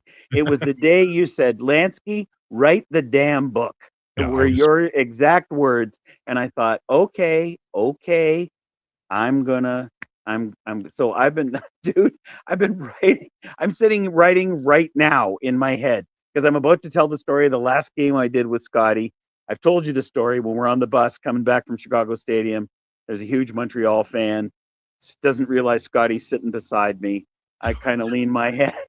And Scotty just mouths to me, "You son of a bitch." Because he knows what I'm about to do. I point, "This is Scotty Bowman." That was it. We got off the bus. Scotty said, "Oh God, I so owe you one." I'm like, Yep. "Yeah, you do." Yeah. You couldn't let it lie. Couldn't let it lie, did you? You could just Oh blend. no! Well, the guy loved the Montreal Canadiens. He has no idea. This guy is sitting right beside Scotty Bowman. I'm not going to point that out. What am I, a tool? Of course, I'm going to point that out. And you, as a great television person, have the beginning and the middle and the end, and Tool is just weaved perfectly through it. What a segment. Lansky, have a great weekend. Enjoy your writing. We appreciate you. Thank you, sir. Great talking to you. There you go, Steve Lansky. What a gem. Absolute gem. Where are you going to get that from? The whole thing, the Commonwealth Stadium, where he called me poor because I couldn't afford the good seats, all the way to Scotty Bowman, and a great story about throwing Bowman under the bus, which is going to be part of his book, which he's writing. Thank goodness. I now if I can get JMO to write the CFL book, we'll all be happy. All right. It's 1:20 on the way. Oilers offer sheets, David Pasternak, and more. Lowdown with Lowetide on Sports 1440 and YouTube. Brought to you by Wolf GMC Buick. Are you a skilled laborer? All Star Construction wants to talk to you. A heavy equipment operator with Traco or backhoe experience, All Star Construction wants to talk to you, too. With work in and around Edmonton for local land developers, All Star Construction offers year-round employment. Whether it's power, gas, or telecom, developers rely on All Star Construction to get the job done. So if you're a skilled laborer or a heavy equipment operator with Traco or backhoe experience searching for work, search All Star Construction on Indeed. Come for Canada's largest trade shows, the biggest names in entertainment, exhilarating sporting events, and more. And stay for the experience at the Edmonton Expo Centre. Looking for the perfect place to host your next big event? From trade shows to galas, meetings, and concerts, the Edmonton Expo Centre has the space, event expertise, and service to make your next event unforgettable. With over 522,000 square feet of flexible event space, in-house catering, and operational expertise, they bring your biggest vision to life. Learn more at EdmontonExpoCenter.com today. Yeah, it's me again. And if you're sidelined with a sports injury, you already know nothing's more frustrating than being told to just rest. At Leading Edge Physiotherapy, we get athletes moving sooner with our zero-gravity treadmills. You can run, train, and rebuild strength with up to 80% less body weight, so your injury heals while your confidence comes roaring back. When your sports injury's yelling, whisper back. LeadingEdgePhysio.com, because life shouldn't hurt. Attention Alberta construction pros. For over 50 years, Japa Equipment Rentals has been your go-to for top-notch equipment and stellar service. Whether you need rentals or expert maintenance, we've got you covered. Stop by our Edmonton or Calgary locations today. Caesars is Alberta's anytime, anywhere sportsbook. Stay in the action with your favorite teams and players. Whether you're camping, kayaking, or catching a show this summer, bet wherever you are, whenever you want. Plus, Caesars Sportsbook offers fast payouts and flex parlays, a new way to keep your bet alive even if a pick misses. Download the Caesars Sportsbook app today. Must be 18 or older and physically present in Alberta to gamble. Must be 21 or older to use Caesars Sportsbook. If gambling is affecting your mental health or well-being, 211 Alberta is here to help. Call or text 211 or visit ab.211.ca. Standard message and data rates may apply. Please play responsibly. Hi, Edmonton. The legend has been reimagined. Check out the all-new 2026 Subaru Outback. With Subaru's legendary symmetrical full-time all-wheel drive, impressive cargo versatility, advanced safety technology, and an IIHS top safety pick award or higher for 17 consecutive years, the Outback delivers confidence wherever adventure takes you. Whether it's the daily drive, the mountain getaway, or anything in between, the all-new Outback is built for the journey. Test drive it today at your local Subaru dealer. Welcome to Uncommon.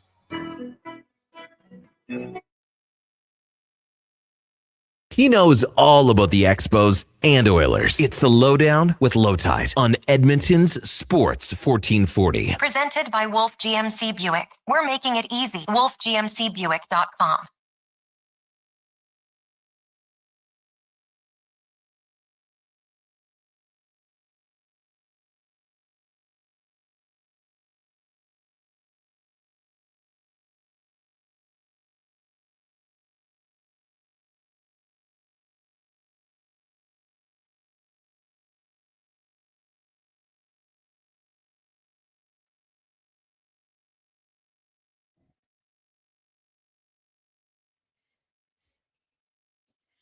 Lowdown with Lowetide on Sports 1440. Brought to you by Wolf GMC Buick. Hot summer savings right now at wolfgmcbuick.com. Man, Steve Perry, one of the great rock and roll voices, right? What a fantastic voice. There's a meme on, I saw it on Twitter, where there's a little dog on a subway, and the line is, took a midnight train going anywhere. Did you ever see that, Declan? The video? Well, just the little dog, photo of a little dog taking the midnight train going anywhere. I mean, that sounds pretty cute. It was. And pretty funny. Yeah, it was. Anytime I think of that song, though, I just think of Glee, because I think in the season opener, it was like the first song they did. My daughter and I watched that like the first 2 years or whatever. She loved it. And so I would watch it with her. And I found it very entertaining. You know, also the high school one, the Canadian one, what's it called? Drake was in it. Oh, Degrassi. Yeah, Degrassi. I watched that with her too. And then that other one, Wheelchair Jimmy. Yeah. And then the one with the kid and his girlfriend dies, Dawson's Creek. Oh man, I've been meaning to get into Dawson's Creek. That feels like a spoiler. Well, you take some Kleenex, because I watched it with my daughter. It is damn sad. I don't want to wait for our lives to be over. This I'll is tell Declan, you, by the way. That was a really good show, but it was very sad. You know, some parts of it were really sad because you care about the characters. 6 Feet Under is the one. So, what the family owns the funeral home, right? Yeah, I've heard really good things about that. You really care about these. It starts off, we're just watching it now, starting it again with Karen. It starts off and it's so like fractured, you know, they lose their dad. But how they all just kind of morph into what they become is pretty wild, but you care about all of them. And that was probably my favorite. What do you call binge watching shows, whatever you call that? I think you just call it binge watching. Okay, well that's a good one to watch. It's a lot of years worth of episodes, but it's really good. You were going to ask me some questions about my article at The Athletic today. Yeah, well, hey, hand up. Haven't got around to reading it yet. Oh, sure. But the segment before before declinations, yeah, you had touched on the offers. The Oilers need to offer sheet someone this coming summer. It was at any point in time. The problem they have is that their draft picks are not. Where do you get great players? You get them in the top of the draft. They're not going to draft early for a long time, and now you're waiting on luck. And so I've looked into this for this upcoming season, because this has been a point of topic and people have brought it up. And my thing always kind of comes back to like if it's this summer, who are you offer shooting? Because the other thing is, I think they have to offer with their pick compensation. It has to essentially either be like below 2 million, like in between 4 to 7 million, or over 12 million, or like below 2 million. Right. And like I'm looking at these guys and I'm like, are you offer shooting Matvei Michkov? Like he's making 4.2 now. Are you bumping him up to 7? Like, I don't know if I want to pay Michkov 7. Who else could it, like someone like Kirill Marchenko, who's older and is going to want a significant pay raise? Like, is it Mason Lowry? Like, no way, right? So I'm just like, I'm not opposed to it, but I just wanted to know if you had a name in mind. If you look at someone and you're like, this is the guy they should go and target. The skill wingers are the ones I'm thinking of. So the names that you mentioned would be, and I'm not saying the Oilers should. I'm saying they have to, because let's say Ike Howard doesn't work out, and at the deadline they get a guy, but they're not going to sign him, or that player ends up, going to another team in the offseason via free agency. That can and will happen, or they bet wrong. They don't have any depth. Like they had Dylan Holloway coming up. He ended up in the offer sheet. Stan Bowman, God love him, he went out and got Vasily Podkolzin. That's a great deal. But not every team is the Vancouver Canucks. They don't give away players that have skill. Skill guys are hard to get, and Podkolzin is a complimentary player. So they traded Ryan McLeod to get Matt Savoy, and Savoy is undersized, but he's really good. I mean, he's a very fine option. And I don't doubt the Oilers can find these guys. But what do they have to trade? They got Ike Howard for Sam O'Reilly. There's no more first round picks. The only first round pick they could trade is actually Ike Howard. And Savoy's already, I think, established as an NHL player, and they'll sign him. So they got one, but you need more than one. And Hyman and Ryan Nugent-Hopkins are aging out. Podkolzin is a complimentary player. You have Draisaitl, and you have Hyman, and you have McDavid, obviously, is your three. But again, Hyman is older. So they're in a spot of bother. And 5 years from now, I think it's reasonable to say they may not have solved the problem with anything real that's going to be a 10-year solution. And this happens to every team. It happened to Pittsburgh. It happened to Chicago. It happened to, lots of teams, Los Angeles, that have won Stanley Cups. But in LA, they kept Kopitar, and they kept Quick, and they kept Drew Doughty, and they built a Stanley Cup championship team around them. The Oilers have had the opportunity to do that, but they've got McDavid, they've got Draisaitl, they've got Bouchard, but they have also bled picks and bled money and bled assets at the deadline for so long. They're in a real problem situation here.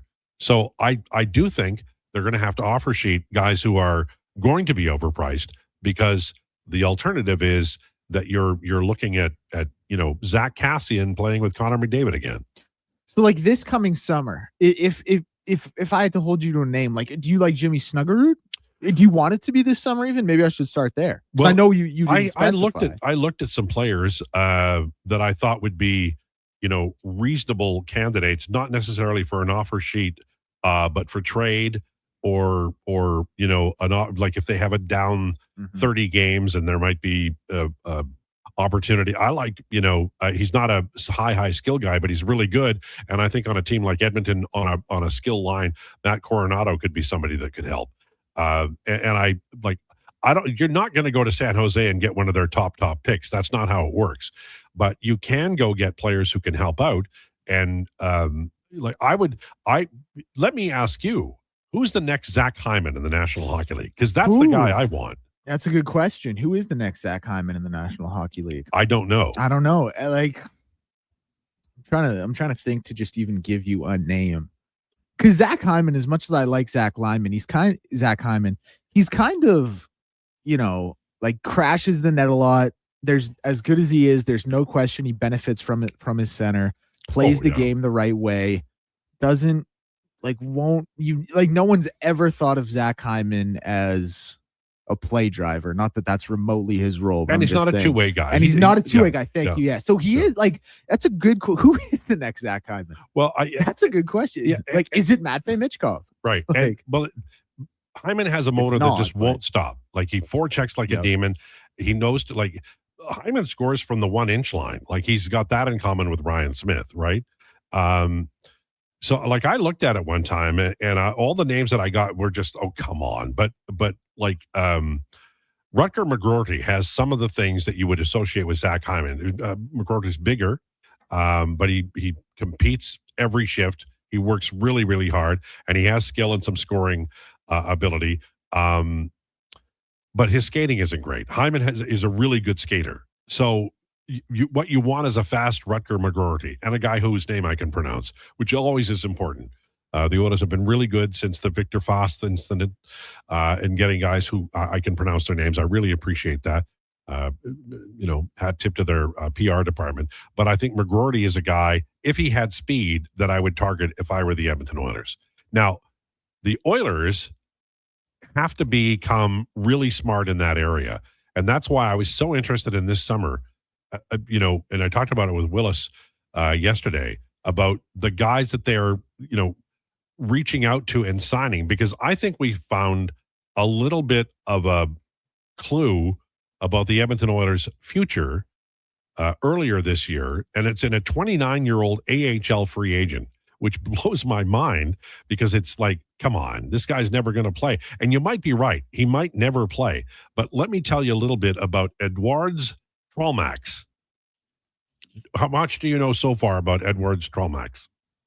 Very little. Also, Go ahead. I just wanted to correct something really quick. I had ran the numbers on their offer sheet, offer availability. I had the years wrong. It's 28 when they're able to do the 12 million or the 4 to 7, not 27. So I just wanted to correct. No, it's okay. I mean, we're dealing in a new world here with the cap and the offer sheet numbers. So Edwards Trollmax is 29 years old, And he's played in the AHL. He came back, played with Detroit last year with the Grand Rapids Griffins. And he's big and he's fast and he can score. So I don't know whether he's going to be able to play a two-way game, but big, fast, and can score has value. He could end up being a fourth-line guy for the Edmonton. I don't know if he will. I don't know if he'll ever play an NHL game, but when teams make bets on players that aren't NHL players, it's like a lottery ticket, right? Do you buy lottery tickets, Declan? Every now and then, while I'm getting gas, Right. I'll pick up one of the ones if it's like for 70 million. Right. So that's like Edwards Trollmax. You're like, I'm buying a lottery ticket because everybody's talking about it. And you know what? I like to work, but I also like to work for myself. And if I had 50 million, I might not go to work tomorrow. Right. So we all do that. I always say if I won 50 million, I'd come to work. But the first time somebody told me to do something, I'd probably just walk out. Because if I got 50 million, Declan, I'm going to be a real ass. Yeah, no, I hear you. You would be. I mean, even Mackenzie, who was a nice person, she probably would have a little bit of attitude. I think. Probably. Mackenzie, I could see her buying Sports 1440. Right. And then firing everybody and hiring her friends. And the reason I say that is because that's what I would do. I would not buy Sports 1440 because Gregor's doing a great job and he's keeping the industry alive. I want to be in an old folks home listening to the radio and going, well, that's wrong. His mic technique is terrible. Boy, is he going to say that phrase again? Stuff like that. I'll be highly critical when I'm retired. Anyway, Edwards Trollmax. Fast, big, can score. I don't know if he can outscore, but it's when teams are, this is exciting to me. You're going to say Lowetide lost it on a guy named Edwards Trollmax, but do you know how often in the last 10 years, I've been hoping they would sign Edwards Trollmax or a close facsimile thereof. And they've never done it. They've never gone and gotten a guy who's got speed and size and can score and is unproven. And I know he's 29 and I know it's unlikely, but it's like they're shopping in the right aisles. They're not shopping in the bad aisle. Now they're going for the really good protein, and they're going to make a really good meal. It's not the junk. They're going for the good stuff. And that's exciting. If you're an Edmonton Oilers fan, as crazy as it sounds, Edwards Trollmax represents something that could be really good. And they're doing it all over, by the way. The draft had Asher Barnett, who's like in college right now. He's 19 years old. They've got to sign him by 2029. But he really stepped forward this year. And Lafreniere and Lewandowski and those guys from the 2025 draft, they did too. So not everything is going to work out. Not every bet makes sense. The Carolina Hurricanes have been making smart bets for a long time, and their ship finally came in this year. It takes a while, but just like the New York Islanders in like 1977, 78, and 79, when they weren't winning, they were still doing really smart things, and then they finally won 4 in a row.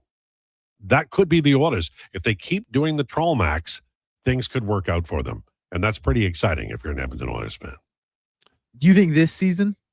For what? For Trollmax? Got to be, but I don't think he's going to make it. I know, right? That's the thing. He's 29, Yeah. right? But if he does make it, remember Gaetan Haas and Joachim Nygaard, and who's the guy that they brought last year over from Sweden, but he's a Czech guy? David Tomasic? Yeah. So he didn't work out. Leon kept feeding them the puck on the power play, and he would dust it off, and he couldn't score. Well, maybe Trollmax is that too, but he's fast. And he can score, and he's big. Holy hell. Have a look at the guy. And if he fills the net in the AHL, well, that's something they want to. But if he gets a chance up here and he does something, well, that would be really good. I don't know where he scores goals from. There's a lot we don't know about Edwards Trollmax. But in a day and in a time when people are raving about Josh Brown, I think Trollmax deserves a little bit of sunshine. So we gave him today. All right. Do we have anything for the last segment? Whatever you want.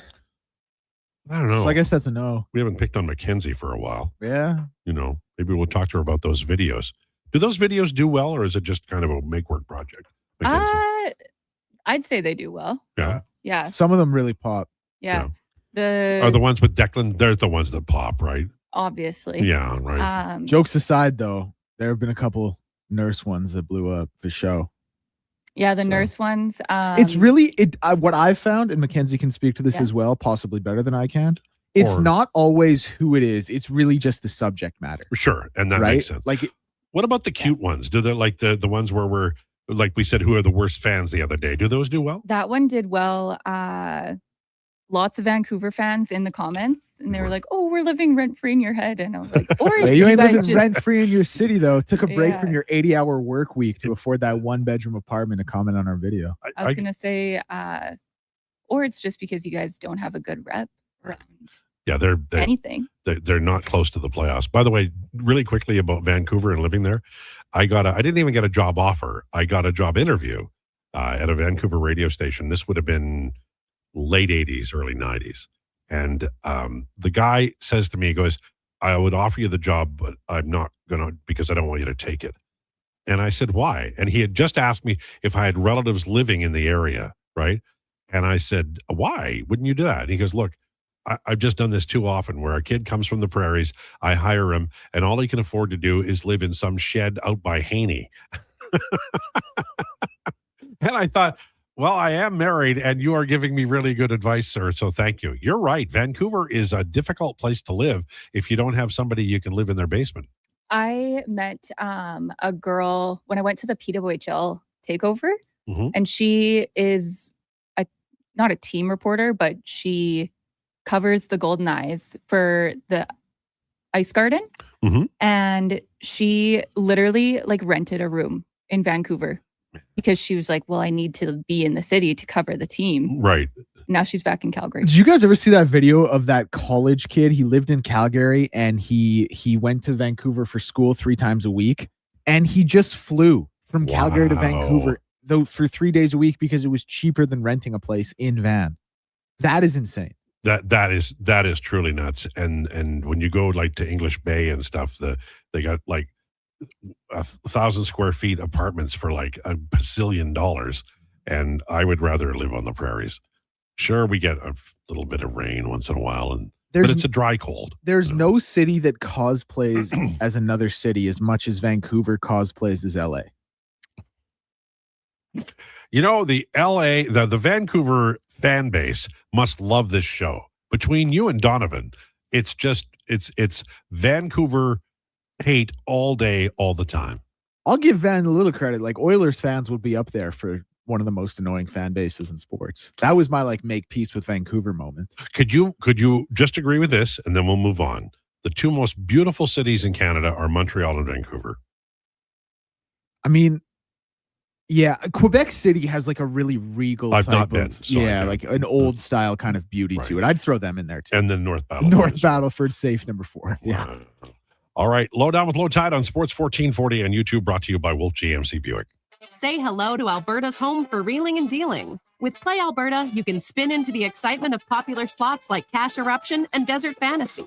Experience Alberta exclusive games and get in on the action of live dealer tables with all new elevated stakes. However you prefer to play, the fun is ready when you are. Visit playalberta.ca/Gregor to learn more. That's playalberta.ca/Gregor. Must be 18 plus to play. If you gamble, use your game sense.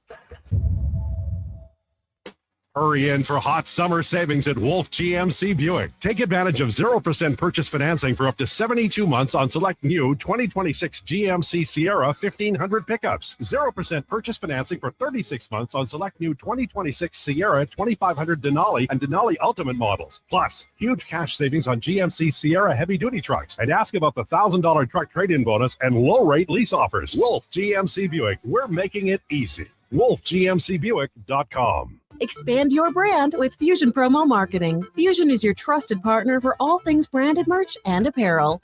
Thousands of products perfect for businesses, sports teams, and corporate events. Fusion with a Z. Promomarketing.ca. Sports 1440 in West Edmonton Mall and Wetaskiwin. CKJR is a Stingray radio station. Download the free radio player app and listen wherever you go. Get ready for a night of rock with the Gene Simmons Band. Monday, November 30th at Silent Ice Center in Nisku. The Gene Simmons Band, performing your favorite classic hits. Monday, November 30th at Silent Ice Center in Nisku. Tickets on sale now at silentiCenter.com. Don't miss the Gene Simmons Band. It's cone season at McDonald's, which means vanilla cones are $1 each plus tax in the McDonald's app all summer long. Soft, creamy, and crunchy. For just $1 each plus tax exclusively in the McDonald's app. App download and registration required at participating McDonald's in Canada. Bashaw Concrete Products. From concrete and septic tanks to blocks, precast water pads, Jersey barriers and aggregates. Farmers, contractors, homeowners. Plan your next project at BashawConcrete.com. Family owned, over 60 years pouring. Bashaw Concrete Products. Once again, start here. BashawConcrete.com. Recently, our company softball team lost the big game by 1 run.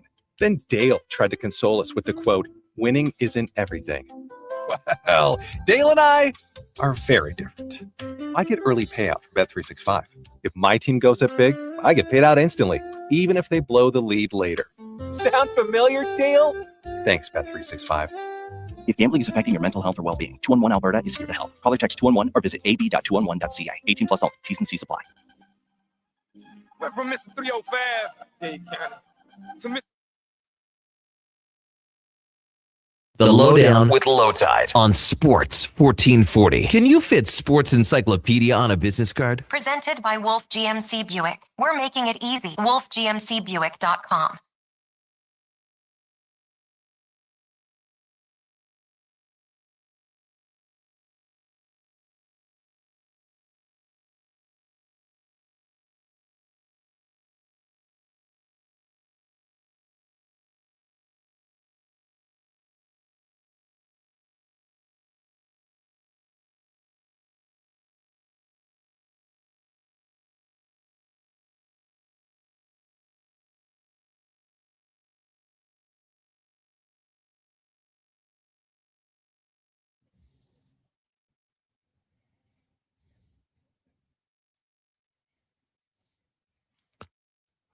Lowdown with Lowetide on Sports 1440, brought to you by Wolf GMC Buick. Check them out, wolfgmcbuick.com.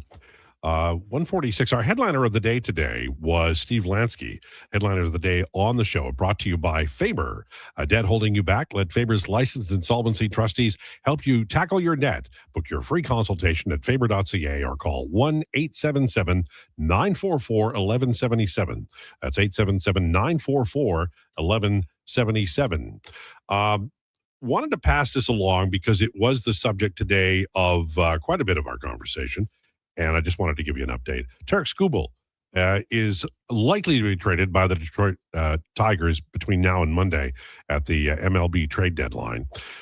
Lots of folks think that it's going to be Los Angeles that will end up grabbing Skubal. And that makes sense because LA not only has fantastic prospects, but they are more likely to give them up than other teams. Skubal will be a rental. Probably he's going to sign in Los Angeles in the offseason. And the Dodgers are, I would say, 65 to 70% to get him. But everybody's cheering for Milwaukee to do it. Milwaukee is a small market city. They have a great pitcher in Jacob Mizorowski. And if they had Skubal Mizorowski as 1-2 in any playoff series, and then they could bring them back for game 6 and 7, they've got a really good chance to win that series, including the World Series. Milwaukee's never won. They lost in 1982 on a weird call against the St. Louis Cardinals, and that is it. They've made the playoffs before, but it is not a storied past for Milwaukee. Meanwhile, the Dodgers have won 2 in a row, and they always get what they want because they do it right. They not only spend a lot of money, they also work really hard at drafting and developing players, and often you'll see in the middle of the summer, MLB team give up on a player they drafted high. They trade him to the Dodgers, and the Dodgers find something that works, and the player ends up being more productive. And then they offload that player and 2 others to a team that has something like Tarek Skubal, and then they win another World Series. People are cheering for Milwaukee. No trade yet. Looks like Freddie Peralta's been scratched today, so something's going on. Also, Taylor Ward of the Baltimore Orioles. There's not a lot of right-handed outfielders who can hit, and he can get on base. So he may go in the next little while. If you're a baseball fan, that's something to look forward to. I don't think your Cincinnati Reds are going to do anything, Declan, because they could offload. Hunter Green was rumored, and then they said they wouldn't trade him. So it's our best pitcher. Well, you got that kid Burns who's going to be something, but Green is the guy, your established guy, right? He pitches today. Ellie De La Cruz is so much fun to watch, man. It's something, right? Like at least we have him. Well, things might not always look the best in the W and L column, but like, hey, how about that 2018 season when the Oilers missed the playoffs, but Connor led the league in scoring? That's like Ellie this year. Yeah. I mean, mean, they also got a really good manager. They'll be better next year. Things fell apart for them a little bit. They're also going to have to pay Ellie right away here, and that's going to. I don't love what that's going to do to the franchise. Well, although I love Ellie on that team, like Ellie leaving that team, I would care so much less without him there. Sure, but Ellie is like, don't you feel like he's a New York kind of guy? You know what's actually crazy? I was actually going to say I think he has a little bit more of a Dodgers swag. Well, maybe. To him, I mean, right? Another big market, obviously successful, and they can all. I don't know why, but they always need a shortstop in LA. Yeah. That would be, I think, a suitable place for him as well. They just get guys, man. They got Tucker last year. They got Shohei. They're just stupid good, and I don't know when it's going to end. Eventually, these dynasties always end, but it may take a while because they're really good at developing talent. Yeah, that's a big part of it. On top of being that rich and spending that much more money than everybody else, except the Mets this year, like they also are good at developing talent, right? So it's like kind of a double whammy. Yeah, but so like their outfield, like what the Dodgers should do instead of getting Skubal, they should trade for a hitter because Teoscar's not hitting well. Tucker isn't hitting well. Shohei is he's not 100%. He's got a knee problem. He gets his knee drained. He's not in the lineup a lot this year. He's not the impact bat that he's always been. Now, Freddie Freeman is timeless. He's playing well, but they could use a real good bat in that lineup, even more than another pitcher. They got piles of pitching, but they don't have a hitter. So maybe they'll go that route, and we'll see. It's kind of weird because you got to make your decision so early. And the Jays aren't totally out of it. If the Jays were I've been watching Yasavich a little bit. They got Cease, who's really good. Gosman, maybe he's going to go. He's not the Gosman of yesteryear. But Cease and Yasavich might be, if you can get one more guy and then luck out on your 4 or 5 starters, which does happen. The Bo Sox just went on a long run with a bunch of kids. They got Bennett up from the farm, and I think he lost his first game the other day in Sacramento. So it could happen, right? So if you're a Jays fan and you're thinking, well, this is the end, it probably is, but it's not over until they start trading Gosman and things. They could do something. Baseball's so weird. It is just so weird. I've been watching the Yankees starting rotation this year, and they've got a guy named Will Warren, who's pretty good. He's like a 5 starter, right? And he's got 7 wins, 5 losses, high ERA, 4.41. But he's 20 starts, but you can just see him fading. Like this looked like his last start before the deadline. Maybe they trade him. Against the Cubs today, pretty good hitting team. He's through 6 innings, given up 2 hits, 7 strikeouts. And he's this is the best outing he's had since maybe May. You never know when you're going to go on a hot streak, and unless you're the Mets. And I think maybe the Jays will surprise you. There's no reason for them to give up beyond the fact that there's 11 teams ahead of them in the wild card race. But they're not so far out. It's a weird year this year where everybody's bunched up together and you just need a hot streak and you could get there. I'm not saying they will, but don't be surprised if they don't go too far in terms of what they sell. The team to watch in the National League right now is the Washington Nationals. They are the greatest hitting team that has absolutely no gloves and no arms and nothing else. If they make a move at the deadline, I guarantee it's for pitching. and they have a lot of really nice young players that teams would be interested in. All right, that's it for us. Thanks so much for tuning into the Lowdown. Jason Gregor on the way. Please enjoy your weekend and enjoy the game tomorrow night at Commonwealth.